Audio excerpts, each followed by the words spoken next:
әулие жерлерге баруға бола ма дейді. Әулие жерлерге әулие жердің әулие жерін айтып берейін мен саған. Үйде әке шешең бар ма, сен күйеуге шықпаған қыз болсаң, сол әке шеше сол үй болады сенің үйің. Егер күйеуге шығып кетсең, сенің мұрны картошка, аяғы маймақ, сені бағам деп жүрген жаман еркегің сол әулие болады саған. Соның қадіріне жетсең, соны бағаласаң, сол әулие сенің. Құдай тағала сені жақсы көреді сол қызметіңменен. Сенің жұмаға барса, сол жұманы тамағын пісірсең, сен содан ең сауапты сен аласың. Әулие аралаудың керегі жоқ саған жаным. Әулиенің әулиесі үйде отыр. Әулиенің әулиесі үйде отыр. Соның қызметін жаса, жұмыстан келген еркек. Мен айтып беріп ана балалар көшеде ойнап жатса, папасы сапожник екен, етікші екен.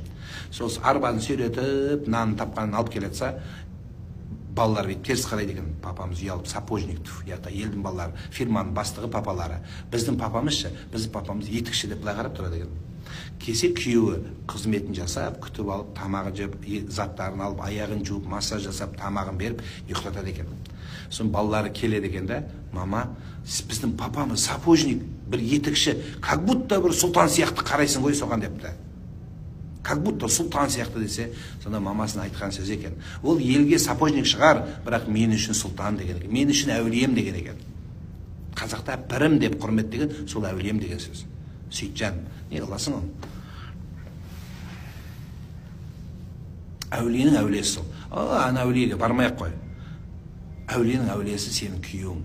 Соның қызметінде ол, соның жағасын жуып, ағартып киіндіріп қойсаң, аппақ нәски кигізіп қойсаң. Құдай сондай берсін. Мен бір жігітті білем. Әйелі мен білгелі сол кісіні ақ нәски кигізеді. Қара нәски кигізбейді. Соны сұраймын, неге сіз өмір бойы ақ нәски кигесіз десем, бір әйелімнің арқасы ғой дейді. Өзі бай емес, простой қазақ. Простойдың простой.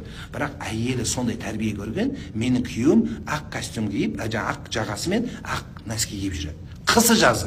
Қысы жазы 24 сағат. Үйіне барып, бір әреткені бір кірсем, сол аяғы нәски аппақ.